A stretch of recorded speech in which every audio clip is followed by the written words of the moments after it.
इस देश में सभी का खून शामिल, यहाँ की मिट्टी में किसी के बाप का हिंदुस्तान नहीं है। कोई संवैधानिक पद पर बैठे हुए किसी व्यक्ति ने ऐसा कहा है कि इस बार वोट नहीं दे पाएंगे तो वो महामूर्ख है, बहुत बेवकूफ और पागल है। ऐसे लोग लोकतंत्र के लिए गलत हैं, ऐसे लोग समाज के लिए गलत हैं, ऐसे लोग राजनीति के लिए गलत हैं, ऐसे लोग सरकारों के लिए गलत हैं। टारगेट करके मुस्लिम के नाम काटे जाएंगे, चाहे मुर्शिदाबाद हो, चाहे मालदा हो, चाहे कलकत्ता हो, कि केवल मुस्लिम मतदान ना करे, इस वजह से अगर नाम काटे जाते हैं तो वो संविधान के लिए भी गलत है, लोकतंत्र के लिए भी गलत है, सुप्रीम कोर्ट के लिए भी गलत है और आगे आने वाली राजनीतिक जो प्रक्रिया होगी। देखिए, सत्ता आती है जाती है, चुनाव होते हैं, हार होती है, जीत होती है, सरकार बनती है, बिगड़। लोगों का नाम जो है वो मुझसे हट गया है, क्या कहेंगे इस पर एफआईआर के माध्यम से? अब विपक्ष इस पर हल्ला कर रहे हैं।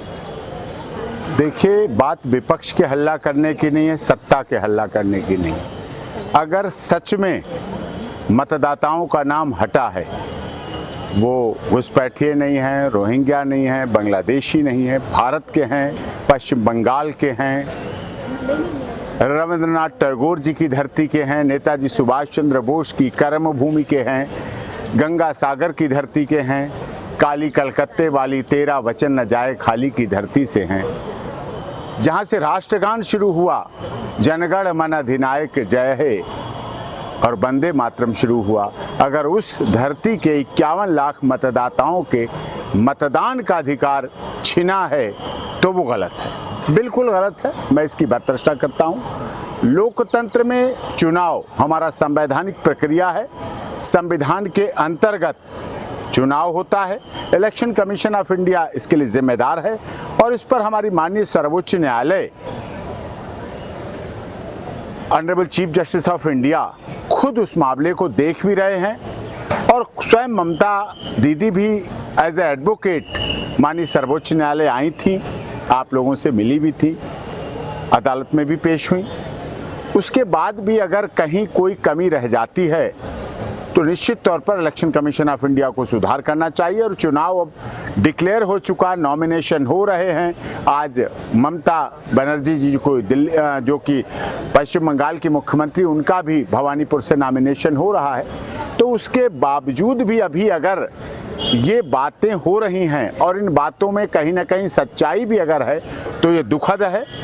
अगर सच्चाई नहीं है तो ठीक है, दिल की तसल्ली के लिए। लोकतंत्र सबसे बड़ा पर्व है, लेकिन यदि इस तरह की बात हो रही है तो देश के लिए गलत है, देश के लिए नुकसानदायक है। टारगेट करके नाम काटा गया, कहा जा रहा है मुसलमान जिले में ज़्यादा है, मुर्शिदाबाद, मालदा, नंदीग्राम में तो 95% वोट जो मुसलमानों का काटा गया। देखिए, अगर इस देश में सभी का खून शामिल, यहाँ की मिट्टी में किसी के बाप का हिंदुस्तान नहीं है। अगर कोई सोचता है किसी एक धर्म, जाति, क्षेत्र, भाषा, संप्रदाय का हिंदुस्तान है तो वो गलत है और गलत भावना। वो समय था जब आज़ादी के बाद बंटवारा हुआ, विभाजन की विभीषिका आई, कुछ लोगों ने पाकिस्तान चुना, लेकिन कुछ लोगों ने, हमारे इस्लाम को मानने वालों ने भारत को चुना, हिंदुस्तान को चुना, यहाँ की धरती को चुना, यहाँ को रहे, यहाँ उनकी पीढ़ी दर पीढ़ी रहे हैं।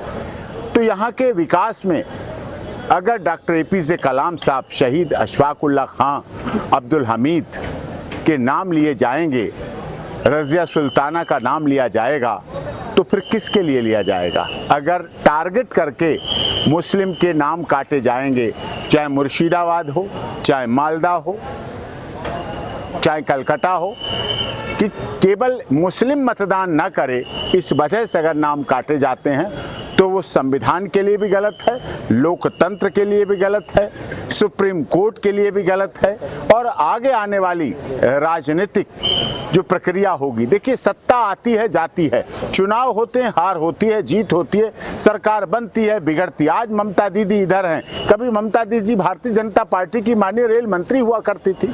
सरकारें बदलेंगी, इधर से उधर, उधर से उधर, लोकतंत्र है, यही हमारी खूबसूरती है, यही हमारी विशेषता है, यही हमारी योग्यता है, या यही हम कैसे मदर ऑफ डेमोक्रेसी हैं, यही हम कैसे we the people of India, या यही हम कहते हैं हमारा गणतंत्र और जनतंत्र इसी बात का द्योतक है और इसी बात को लेके चलता है। लेकिन अगर इस तरह का टारगेट करके नाम काटा जाता है तो वो सीधी सीधी लोकतंत्र की हत्या है, संविधान की हत्या है, इलेक्शन कमीशन ऑफ इंडिया के नियम और जो सिद्धांत हैं उनकी हत्या है, जो कि नहीं होनी चाहिए, किसी भी कीमत पर नहीं होनी चाहिए। कमीशन ने आज ही ट्वीट किया है, लिखा है, आपने देखा होगा शायद, आपने भी ट्वीट, किस तरह ऐसा लग रहा है कि बीजेपी ने लिखा है उस ट्वीट को कि ममता टीएमसी देख ले, टीएमसी को दूध टूक, बंगाल में होगा भयमुक्त, हिंसा मुक्त, प्रलोभन मुक्त चुनाव। ये नहीं, भय मुक्त तो चुनाव हर कोई चाहता है, हिंसा मुक्त चुनाव हो, लेकिन इलेक्शन कमीशन ऑफ इंडिया तो खुद जिम्मेदार है ना भय मुक्त चुनाव के लिए, हिंसा मुक्त चुनाव के लिए, भय मुक्त चुनाव के लिए। निष्पक्ष भी चुनाव हो, निर्भीक भी चुनाव हो, स्वतंत्र भी चुनाव हो, लेकिन जिनके नाम वोट से कटे हैं वो अपने प्रतिनिधि के रूप में अगर नहीं चुन पाएंगे, उनका व्यक्ति अगर प्रतिनिधि बनके कोलकाता की विधानसभा में वेस्ट बंगाल की जनता का प्रतिनिधित्व नहीं कर पाएगा तो वो भी देश के लिए दुर्भाग्य है, वो भी गलत है। हाँ, जांच करें। जो इस बार वोट नहीं दे पाएंगे अगली बार दे देंगे, अगले इलेक्शन में दे देंगे। ये कहना, अगर किसी व्यक्ति ने ऐसा कहा है, अगर कोई संवैधानिक पद पर बैठे हुए किसी व्यक्ति ने ऐसा कहा है कि इस बार वोट नहीं दे पाएंगे, तो वो महामूर्ख है, बहुत बेवकूफ और पागल है। ऐसे लोग लोकतंत्र के लिए गलत हैं, ऐसे लोग समाज के लिए गलत हैं, ऐसे लोग राजनीति के लिए गलत हैं, ऐसे लोग सरकारों के लिए गलत हैं। हर बार हमारे में तो ये कहा जाता है चुनाव में, पहले मतदान उसके बाद जलपान, मतलब पहले मतदान, भोजन बाद में, नाश्ता बाद में, चाय बाद में, पहले मतदान। मतदान सबसे बड़ा दान है और मतदान की प्रक्रिया के लिए हमारी इलेक्शन कमीशन ऑफ इंडिया कटिबद्ध है, होनी चाहिए। अगर वो कहीं नहीं कहीं सरकार के हाथों में जाती है, अगर वो कहीं नहीं कहीं चुनाव प्रक्रिया को बाधित करती है, अगर वो कहीं नहीं कहीं इस तरह ऐसा करती है, तो देश, राष्ट्र, समाज के लिए पूरी तरह से गलत है और उस पर माननीय सर्वोच्च न्यायालय को या देश की महामहिम राष्ट्रपति जी को उस पर संज्ञान लेना चाहिए। और जिन्होंने ऐसा बोला है इस बार नहीं तो अगली बार दे पाएंगे, इनके खिलाफ तो कानूनी कार्रवाई होनी चाहिए। वो चुनाव को प्रभावित कर रहे हैं, मतदाताओं को हतोत्साहित कर रहे हैं और मतदाताओं को जो हतोत्साहित करता है वो देश के लिए गलत है। लेकिन मीडिया रिपोर्ट्स में है जज साहब है वो कलकत्ता हाई कोर्ट के जज है, जिन्होंने शाहिदुल्लाह मुंशी साहब, उनका भी नाम काट दिया है। नवाब फैमिली मुर्शिदाबाद, जो मुर्शिदाबाद 3 दिन के लिए पाकिस्तान में चला गया था, वापस हिंदुस्तान में उन्होंने मिलाया कि मेरे बाप दादा इसी मिट्टी में, उनके परिवार के, उनके वंशजों का नाम, तो उन्हें तो कानूनी कार्रवाई आसानी से कर लेनी चाहिए, जल्दी कानूनी कार्रवाई करना चाहिए। अगर उनका नाम कटा है तो निश्चित तौर पर उन्हें उस पर तो स्थगन ले सकते हैं, उस चुनाव पे स्टे हो सकता है, ऐसा नहीं हो सकता है, कानूनी प्रक्रिया के तहत होना चाहिए। आप वरिष्ठ वकील है, सुप्रीम कोर्ट में आपकी एक अलग पहचान है, क्या आप AP सिंह कुछ करेंगे इसको लेकर? देखिए, हमारे पास तो जो आता है तभी हम करेंगे। अगर वो चाहे माननीय न्यायाधीश हों, चाहे नवाब साहब हों, चाहे राजसी परिवार से हों, चाहे मुर्शिदाबाद से जुड़े हुए हों, चाहे पश्चिम बंगाल से कट के इधर फिर आ गए हों, उन्हें भारत प्यारा हो, हिंदुस्तान प्यारा हो, हिंदुस्तान की आवाम, हिंदुस्तान की हवा, हिंदुस्तान की मिट्टी में जुड़े रहे, तो निश्चित तौर पर वो आएंगे तो हम उनके लिए न्याय की प्रक्रिया, जो कहते हैं access to justice for all, न्याय सबको मिलना चाहिए, न्याय सबको मिलते हुए दिखना चाहिए, ये भी होना चाहिए और हम उसके लिए निश्चित तौर पर माननीय सर्वोच्च न्यायालय जा सकते हैं।